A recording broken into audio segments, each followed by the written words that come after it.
Jerusalén, siglo I, una ciudad sagrada donde cada piedra hablaba de Dios, pero no todos vivían bajo el mismo cielo. Mientras la mayoría despertaba antes del amanecer para trabajar la tierra, cargar agua o vender en los mercados, otro mundo comenzaba su día más tarde, protegido por muros, patios interiores y sirvientes. En ese otro mundo, el sonido no era el del martillo ni el del arado, era el de copas chocando, sandalias finas sobre mármol y música acompañando los banquetes. Allí vivían los ricos, no eran muchos, pero eran suficientes para influir en la economía, en la política y hasta en la vida religiosa del país. En aquel tiempo, la riqueza era vista como bendición y como señal del favor de Dios, mientras que la pobreza solía interpretarse como error, castigo o consecuencia de una vida mal vivida. Jesús nació y creció viendo ambos mundos. Caminó por las mismas calles donde un niño pobre pedía limosna al amanecer y un hombre acomodado regresaba a su casa con alimentos importados al caer la tarde. Por eso, cuando hablaba de riqueza, no lo hacía desde la ignorancia, sino desde la observación directa. Nada de lo que Jesús dijo sobre el dinero fue casual. Cada parábola, cada advertencia y cada frase incómoda tenía un destinatario concreto. Sus palabras no flotaban en el aire, apuntaban a casas reales, a mesas llenas y a corazones convencidos de su propio poder. Aquí comienza la pregunta que incomodó a muchos entonces y que sigue incomodando hoy. ¿Qué ocurría cuando el mensaje de Jesús chocaba de frente con el lujo, el privilegio y la riqueza? Jerusalén, centro religioso del judaísmo y una de las ciudades más importantes del Mediterráneo oriental. A primera vista, una ciudad unida por la fe, pero bajo esa apariencia sagrada existía una sociedad profundamente dividida.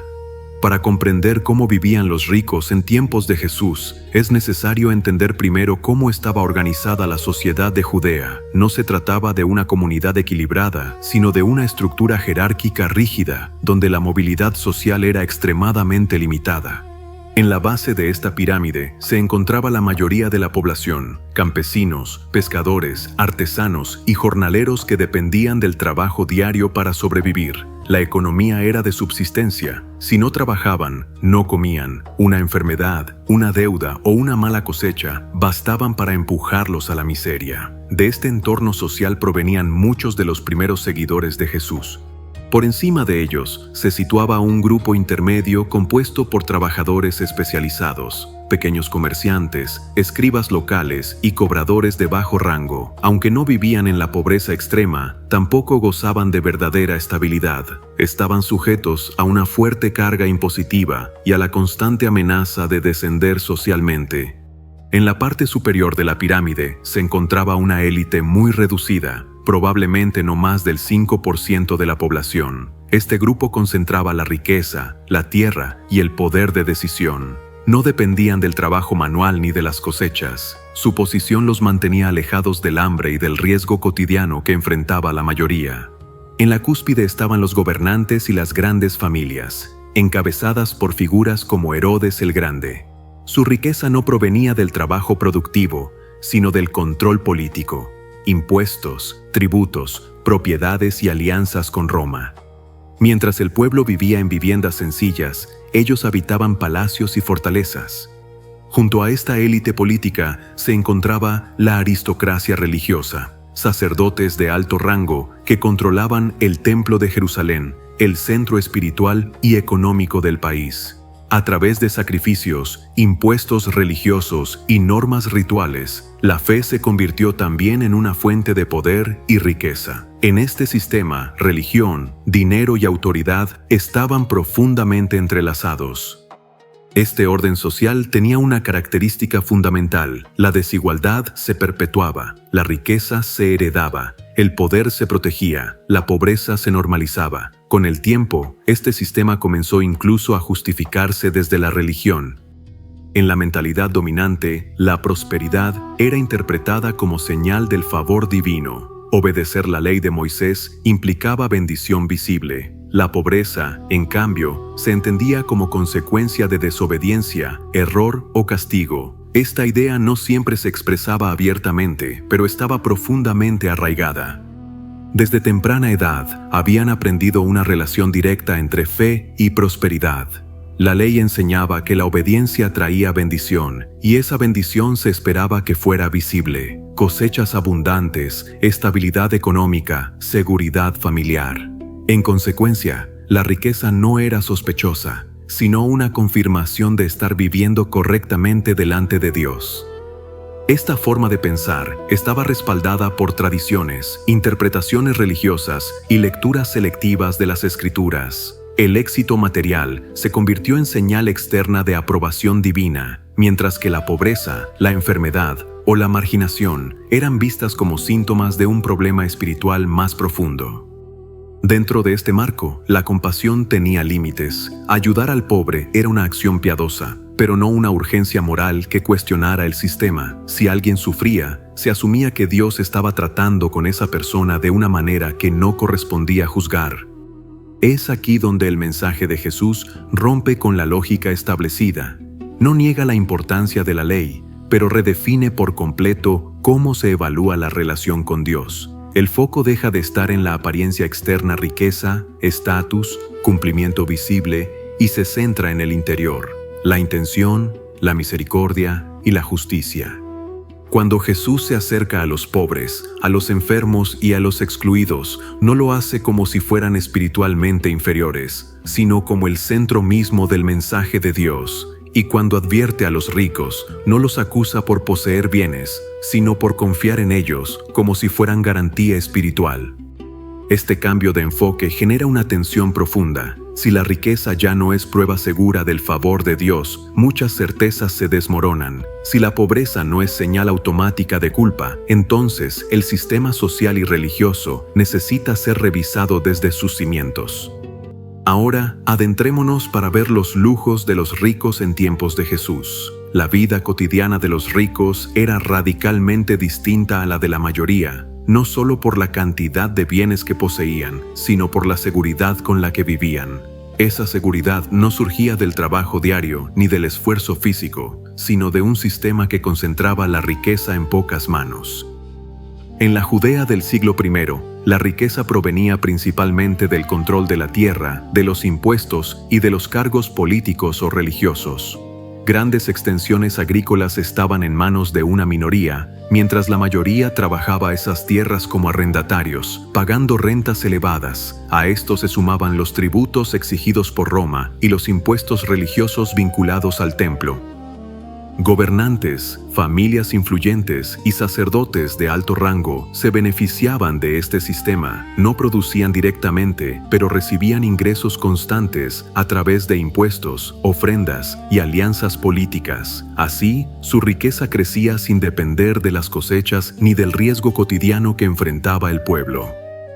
Esta forma de acumulación permitía una vida protegida, estable y predecible, muy distante de la realidad de quienes vivían al borde de la escasez. Sus casas no eran simples refugios, eran espacios diseñados para separar, proteger y exhibir estatus. Vivían en zonas reservadas, lejos del hacinamiento y del ruido. Estas viviendas ofrecían privacidad, comodidad y una barrera clara entre quienes tenían y quienes no.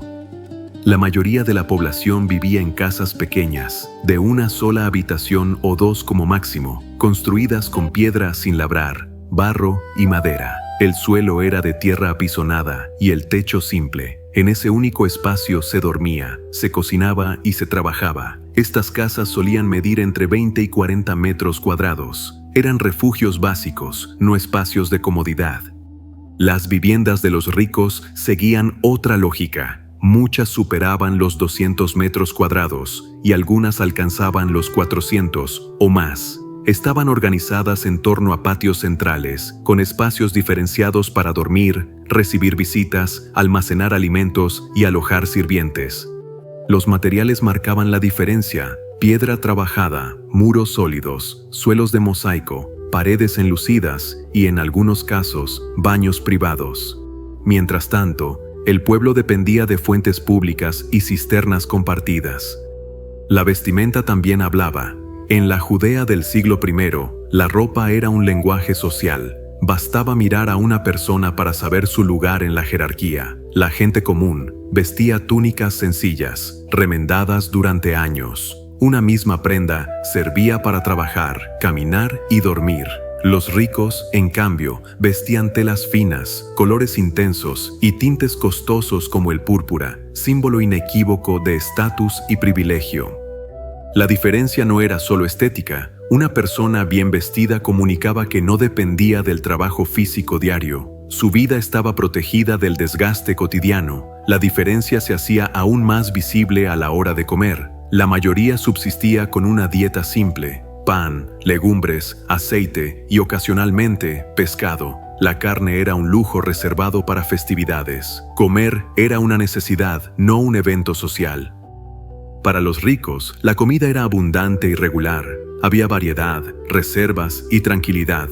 Los banquetes eran espacios de alianza, poder y confirmación de jerarquías. Mientras el pueblo comía en el suelo o de pie, los ricos se reclinaban al estilo romano, acompañados de música y conversación. Comer se convertía en una celebración de estabilidad. Esta abundancia constante alejaba el hambre de su experiencia diaria. La necesidad ajena se volvía abstracta, y una vez más, la prosperidad se interpretaba como bendición divina. Por eso, cuando Jesús habla del rico que banquetea mientras un pobre sufre a su puerta, la imagen es inmediata y reconocible. No es exageración, es una escena cotidiana. La relación entre riqueza y religión se expresaba claramente en las ofrendas. Dar al templo era un acto espiritual, pero también público. Los ricos cumplían con los diezmos. Muchos daban incluso ofrendas abundantes y visibles. Desde fuera, todo parecía correcto. Cumplían la ley, sostenían el culto, participaban activamente. El problema no estaba en dar, sino en cómo se entendía ese dar. En muchos casos, la ofrenda se convirtió en una forma de reafirmar estatus y tranquilidad espiritual, sin transformación interior. Para los pobres, el diezmo no era sobra, era sacrificio. Cuando habla del rico y Lázaro, no acusa violencia ni crimen, sino indiferencia. El rico no cruza la puerta, no se involucra. Vive convencido de que su vida es legítima y bendecida. Jesús establece una inversión radical. La riqueza no garantiza aprobación divina, y la pobreza no implica rechazo de Dios. El criterio es la respuesta ante el prójimo. Cuando afirma que es difícil para un rico entrar en el reino de Dios, no condena el dinero, sino una vida tan protegida que deja de necesitar a los demás, y finalmente, también a Dios. Este mensaje deja de ser inspirador para convertirse en confrontación, y esa confrontación tiene consecuencias. Al cuestionar la relación entre riqueza, fe y favor divino, Jesús desarma la justificación moral del sistema. Si esa justificación cae, el poder queda expuesto, el conflicto se vuelve visible en el templo, no ataca el culto, sino su uso para proteger privilegios. Esto ya no es simbólico, es una amenaza real. Para las autoridades, el problema deja de ser teológico y se vuelve práctico. Un maestro que cuestiona las creencias que sostienen el orden resulta peligroso. La alianza entre élites religiosas y poder político se vuelve inevitable. La crucifixión no ocurre al margen de estas enseñanzas, ocurre después de ellas. Ocurre porque Jesús se negó a separar la fe de la justicia y la espiritualidad de la responsabilidad. El documental se cierra con una verdad que atraviesa los siglos. Cuando la fe cuestiona seriamente la riqueza y el poder, deja de ser tolerable. Y la pregunta permanece abierta. Entonces, ¿y ahora? ¿Qué ocurre cuando un mensaje religioso no confirma privilegios, sino que los pone a prueba? Así llegamos al final de este video. Nos vemos en el próximo. Suscríbete a El Sabio Investiga y comparte este contenido.